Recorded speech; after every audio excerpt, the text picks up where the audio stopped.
Greetings, modern philosophers, and welcome to day 3 of John Locke. We will finish him up today, and then we will be ready to move on to Berkeley next time. So Locke day 3, I titled this "The Metaphysics and a Bit of Epistemology." Actually, you know what? That should probably be the other way around. Epistemology and a bit of metaphysics, mostly towards the end. In the course of this lecture, I'm periodically going to be referencing our textbook, so you might want to get that out. I'll also be pulling up the that list of extra quotations from Locke, and also I have a handout that's on the Moodle page on Locke's theories of ideas of adequate knowledge, or whatever we call that. But you'll see it come up here in just a few minutes. Let's see let's just make sure that Locke on knowledge, right? It's called Locke's theory of knowledge. And that one is on the is on the Moodle page under the handouts. So all this stuff is on there that I want to be referencing. Okay. So last time we concluded with Locke on primary and secondary qualities. And remember, we perceive on their own ideas. Ideas are the objects of perception. Qualities belong to objects. So our initial question then here is, does this necessarily lead to skepticism? Okay? Locke's answer to this: no. Our ideas must have a cause, and worrying about skepticism will only get in our way while we're living. Okay? Alright, so it's unquestionable that we have these ideas, but one of Locke's questions is, are they adequate? Well, for Locke, some of them are, some of them aren't. So we're going to look at this. This is actually from the handout, and this one was brief enough for me to reproduce on this slide. Adequate ideas. Adequate ideas as such are such as perfectly represent their archetypes. Okay. Of our real ideas, some are adequate, some are inadequate. Those I call adequate, which perfectly represent those archetypes which the mind supposes them to be taken from, which it intends them to stand for, and to which it refers them. Inadequate ideas are such which but are partial or incomplete representation of those archetypes to which they are referred. So, in the first case, all simple ideas are adequate. Okay? You know what? And we're going to look also at the first part. That's not it. We're also going to look at the first part of Locke's of that quotation list. Okay, simple ideas are all adequate. This is from that handout right there. I've got that highlighted and sort of expanded. First, that all our simple ideas are adequate because, being nothing but effects of certain powers and things, fitted and ordained by God to produce such sensations in us, they cannot but be correspondent and adequate to those powers. And we are sure that they agree with the reality of things. For, if sugar produced in us the ideas which we call lightness and sweetness, we are sure there is a power in sugar to produce those ideas in our minds, or else they could not have been produced by it. And so each sensation answering the power that operates on any of our senses, the idea so produced is a real idea, not a fiction of the mind which has no power to produce any simple idea, and cannot but be adequate, since it ought only to answer that power. And so all simple ideas are adequate. Okay? There you go. Let me get over here to the right one of these.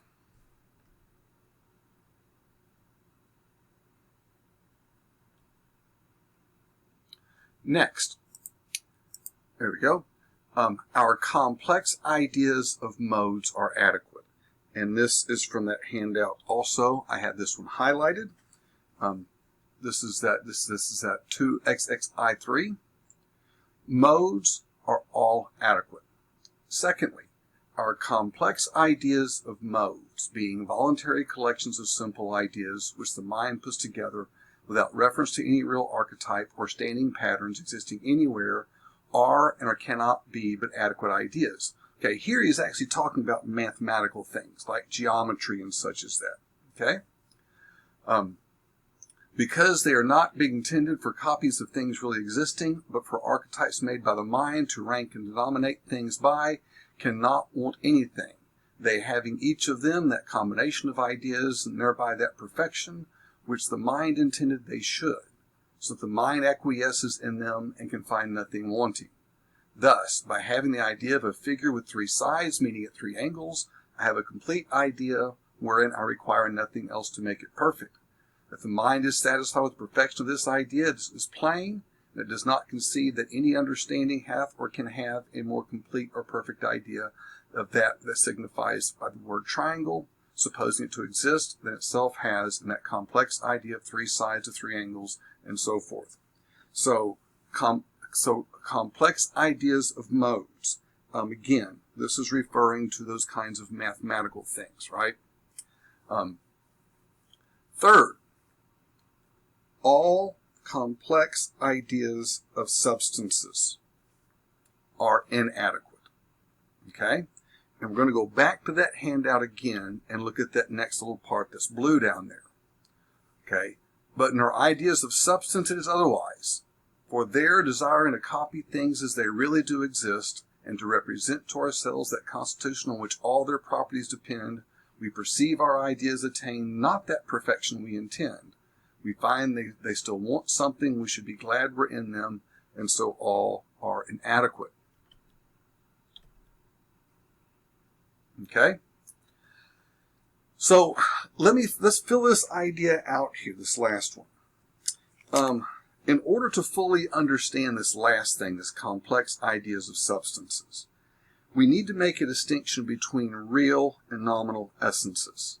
Take gold, for example. The real essence of gold is its internal constitution, which is, of course, completely unknown to us. The observable characteristics of gold is what we call the nominal essence, which is the means by which we classify things. Okay? The real essence serves as a basis for the nominal essence, or, we might say, the observable properties flow from the real essences. Now, note here the correspondence between primary and secondary qualities. Primary qualities are the intrinsic properties of something.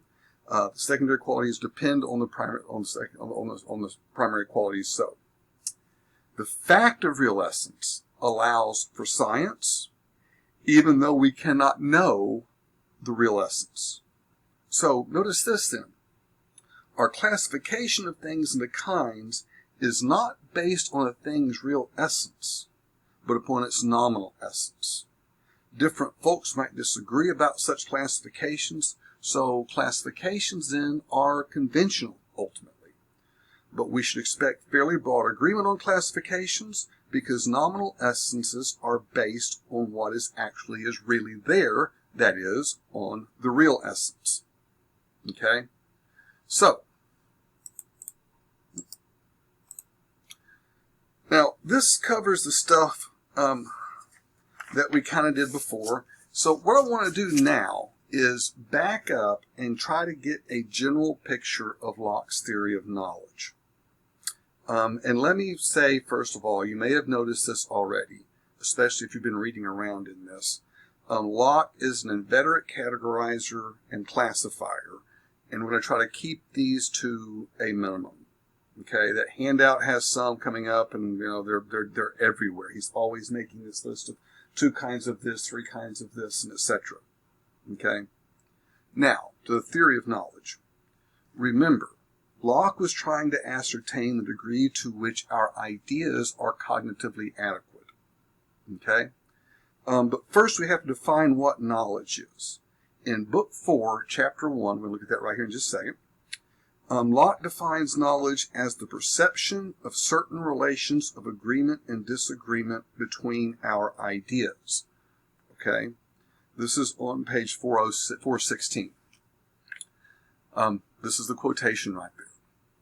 Since the mind in all its thoughts and reasonings has no other immediate object but its own ideas, which it alone does or can contemplate, it is evident that our knowledge is only conversant about them. Knowledge, then, seems to me to be nothing but the perception of the connection and agreement, or disagreement, repugnancy of any of our ideas. In this alone it consists. Where this perception is, there's knowledge. And where it is not, there, though we may fancy, guess, or believe, yet we always come short of knowledge. For when we know that white is not black, what do we else but perceive that these two ideas do not agree? When we possess ourselves the utmost security of the demonstration that the three angles of a triangle equal to two right ones, what do we more perceive that equality of two right ones does necessarily agree to and is separable from the three angles of a triangle? Okay. Now, there are 4 such relations, and the handout that I have over here is actually a bit more congenial on this than what we have here. Okay? Let me get to that right here. There we go. Locke's theory of knowledge. There are these 4 relations. The first one, identity and diversity. This one is basic. For example, red is not blue. Of course, they're different things. It consists in the judgment that an idea is what it is and not another. Okay? The second relation is logical relations obtained by judging the logical relations between ideas. For example, the angles of a triangle equal to 180 degrees. He thinks that this kind of knowledge is possible in ethics, politics, and religion, and this is the most extensive kind of knowledge. Now, this is kind of weird. Think about this for a second. Locke thinks that the same kind of knowledge we get in geometry, we can also have in ethics, politics, and religion. Color me skeptical. Okay? 3, nonetheless. Coexistence. Not all relations are logical. These ideas, coexistence, reflect the regularity of our experience. Okay, some ideas are always accompanied by others. That is, they come in clusters. Remember, for Locke, simple ideas are the building blocks of our experience.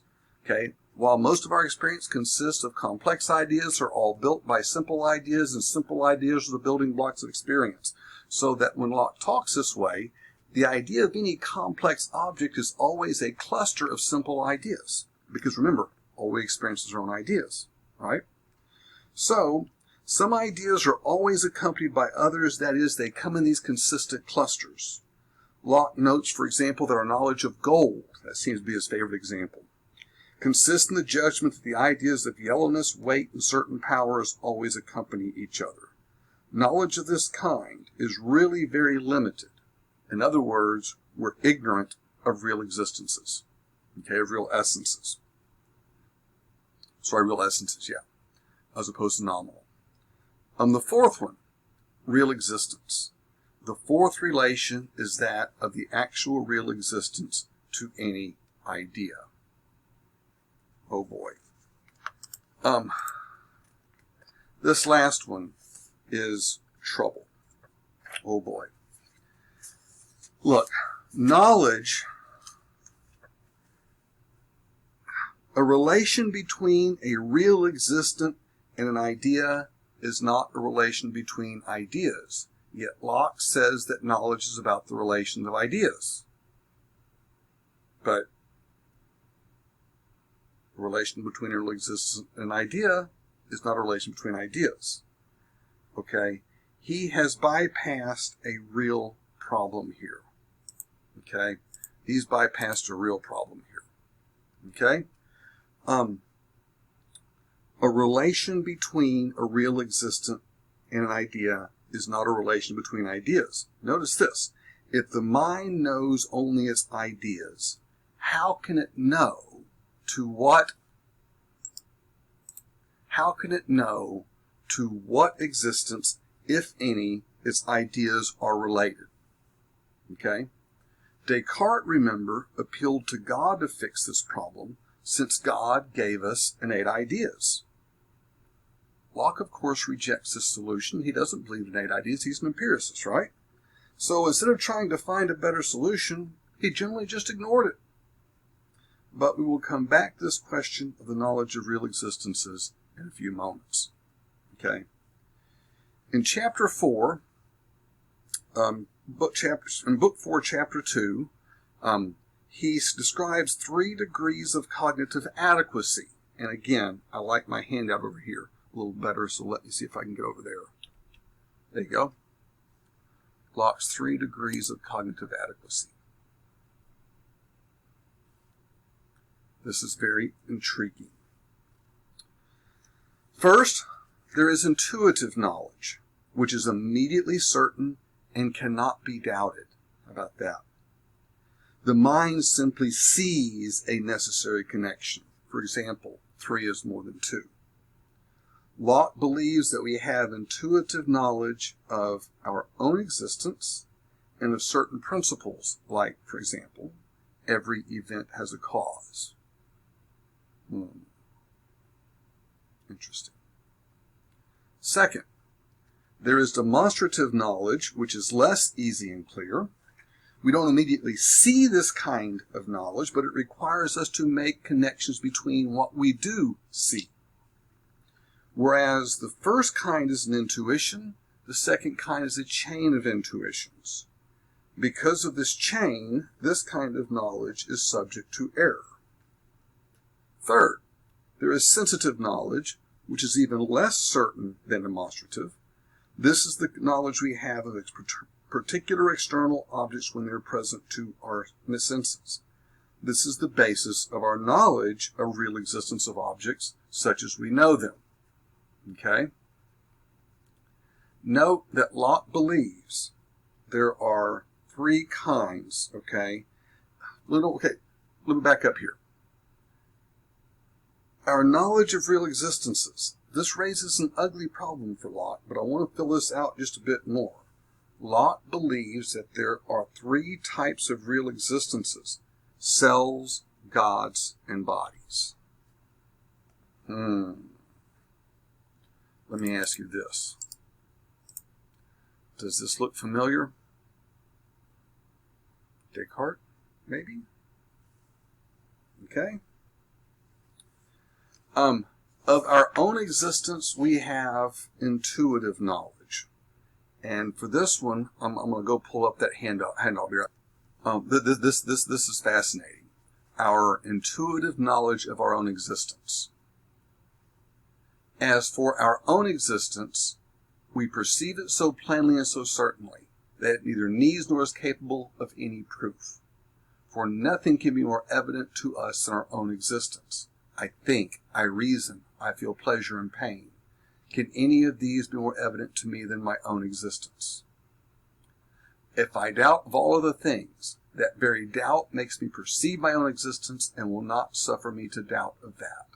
For if I know I feel pain, it is evident that I have a certain perception of my own existence as of the existence of the pain I feel. Or if I know I doubt, I have a certain perception of the existence of the thing doubting, as of the thought which I call doubt. Experience then convinces us that we have an intuitive knowledge of our own existence, an internal infallible perception that we are. In every act of sensation, reasoning, or thinking, we are conscious of ourselves to our own being, in this manner come not short of the highest degree of certainty. I think, therefore I am. In other words. Interesting. Now, so of our own knowledge of our own existence, we have intuitive knowledge. Of God's existence, we have demonstrative knowledge. Okay, in other words, God's existence is provable, and Locke does offer sort of a proof for God's existence. We might actually take a look at that. No, well, probably not. We won't worry about that. Anyway, it's, you know what? It's on the handouts, on the Moodle thing. Okay. Of other selves and physical things, we have only sensitive knowledge. Now, regarding this third thing, Locke asks 2 questions. Do things and other selves exist while we're experiencing them? And do they exist when we are not experiencing them? Now, remember, for Locke, this is an absurd question because we don't experience things in themselves, but only our ideas of them. So while I'm seeing you, I'm not seeing you. I'm seeing my idea of you. Do you exist while I'm seeing you? When I'm not seeing you right now, my eyes are closed. Okay? Does you exist now? Well, I'm not seeing you at all. Do you exist? In other words, do we have that kind of continuity? Okay? Take also, for example, Locke's example of this white paper right here. Okay? Or look at your own paper. The question is, while you're looking at it, while I'm looking at it right now, does it exist? And if so, close your eyes. Does it still exist? In answering the first question, Locke tells us that though the existence of things we see and feel, while we see and feel them, cannot be demonstrated, you cannot prove it beyond any doubt of any certainty, but you know what? He says, you can't really be skeptical of that to the point of uncertainty. It doesn't do you any good to do that. About their continued existence when we don't perceive them, he said, well, it's highly probable. But it's only probability, not certainty. But for Locke, that's all you really need. Okay? That's all you really need. I want to go back for a minute to the primary and secondary quality distinction and talk about the metaphysics behind that for a minute. Here's the little bit of metaphysics that we're going to be doing. Remember, bodies in motion cause in us two kinds of ideas. Those that really resemble them, primary qualities, and those that don't, secondary qualities. Is there more to a body than just these things? Okay, let's consider the primary qualities, solidity, figure, motion, and such. Is that all there is to a body, or does it have to have more? Okay, remember, Descartes held that these qualities inhere in what he called extended substances. And in view of Locke's scorn for the scholastics who believed in real essences, we might think that Locke would deny this.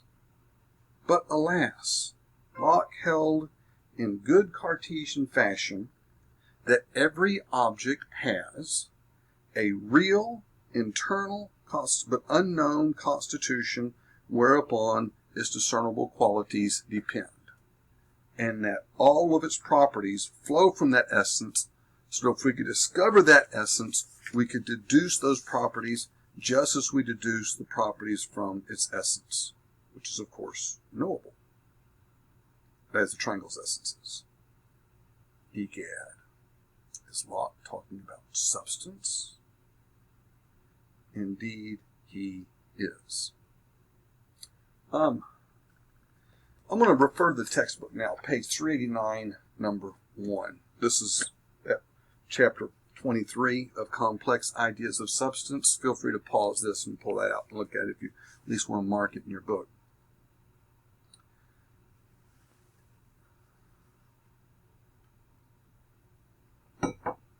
Ideas of substances, how made.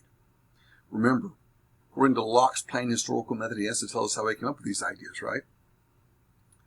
The mind, being as I have declared, furnished with a great number of simple ideas conveyed us by the senses as they are found in exterior things, or by reflection on its own operation, takes notice also that a certain number of these simple ideas constantly go together, which, being presumed to belong to one thing, and words being suited to common apprehensions, and make use for quick dispatch, are called, so united in one subject, by one name. This by inadvertence we're apt afterward to talk of and consider as one simple idea, which is indeed a compilation of many ideas together, because, as I have said, not imagining how these simple ideas can subsist by themselves, we accustom ourselves to suppose some substratum in which they do subsist and from which they do result, and therefore we call it substance. Okay, now, for example, I'm going to show you this example here in just a second. Example of a rose. Okay, that is a conglomeration of simple ideas, but those simple ideas, every time they appear together, we call that rose, and they're always hanging out together. Okay? So, in order for us to come up with the idea of substance,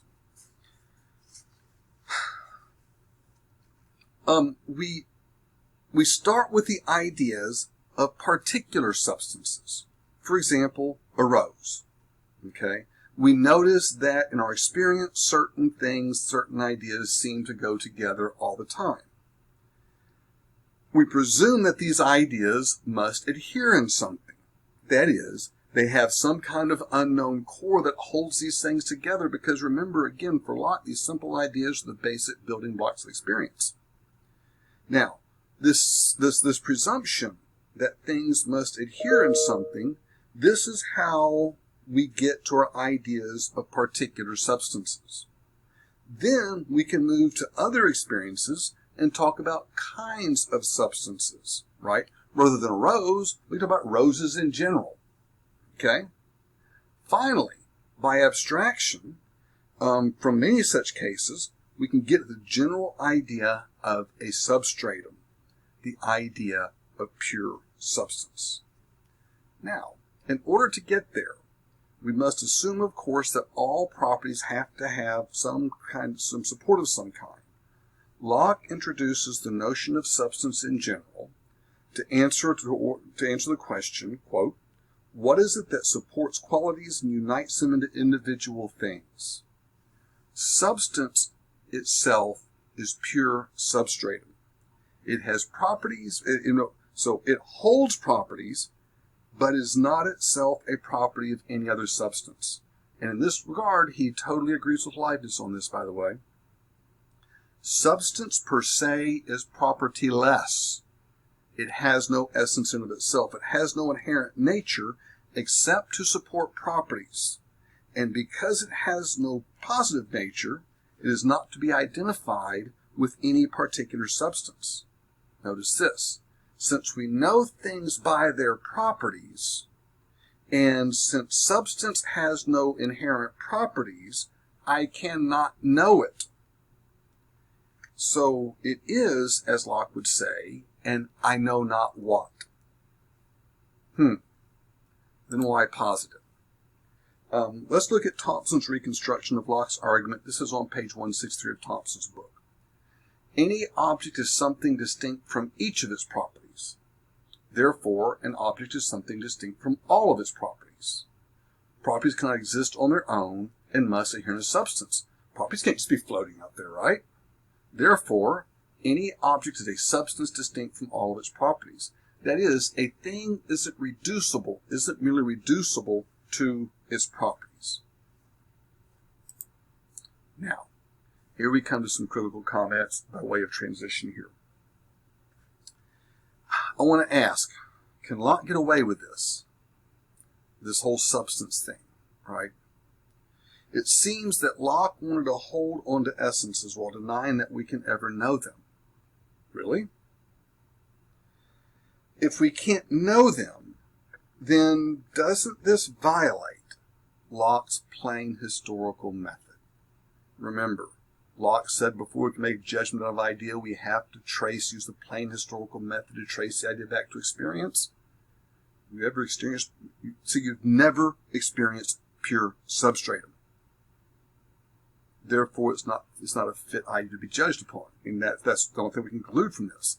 And I note here, wait till you see what Berkeley does with this. Okay? By the way, Locke was aware of this problem. He calls the notion confused. And he knows that if any idea were to be innate, it would have to be this one. He actually seems to realize that holding on the notion of pure substratum is inconsistent with the method of his own philosophy. What to do about it? Well, different commentators have taken different paths, and Berkeley is going to be one who will attack him vigorously on this. Okay? Then, our final critical comment. Let's see, we got there.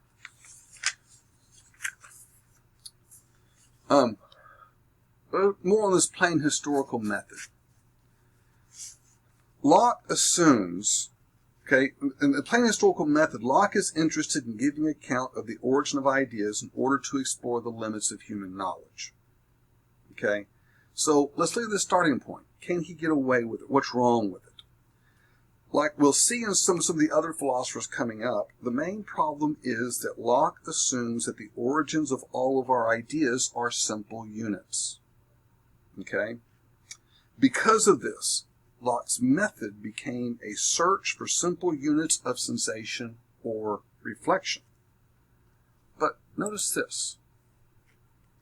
Do we start with simples like red, sweet, spherical, and then compound them?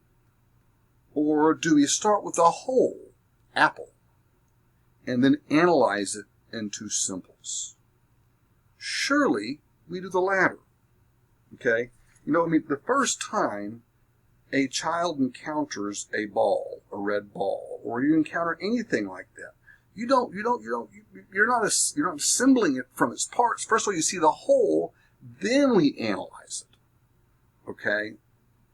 We encounter things as wholes, and then we break them down by analysis later on. But Locke seems to say that no, Locke has this reversed, right? Some would suggest that that Locke has his critique of innate ideas has confused a psychological question with an epistemological one. Instead of an historical order from simple to complex, he's really given us a logical order, from complex to simple. Let me back up. Instead of a historical order from complex to simple, which is how we actually do it, he's really giving us a logical order from simple to complex. But he was supposing himself to use an historical method, so he had to devise various complicated mental processes in order to reconstruct the world of experience. Now, to be historically sympathetic to Locke, he was probably following the physics of his day, right? For him, psychology must correspond with physics. Physics was the corpuscular physics of Newton. He was friends with Newton, so he figured the experience had to work that way too. And this ends Locke for the presentation, but stay tuned for your assignment. This is sort of a bigger, broader question, and you got a little bit of freedom here. This is about 2 pages long, I would think. If you go just a bit over, that'll be okay too. But I want to know, does Locke's view necessarily lead to skepticism? And in doing this, you want to talk about how all we can perceive is our own ideas. You might talk about principle, and there's a whole lot of other stuff in it you can talk about, but I want you to come to a conclusion about whether Locke's view necessarily leads to skepticism. I will put up a Moodle thing, and this will be due by 9:30, the beginning of class, the next class period after we do this one. Okay? Have a great one, kids.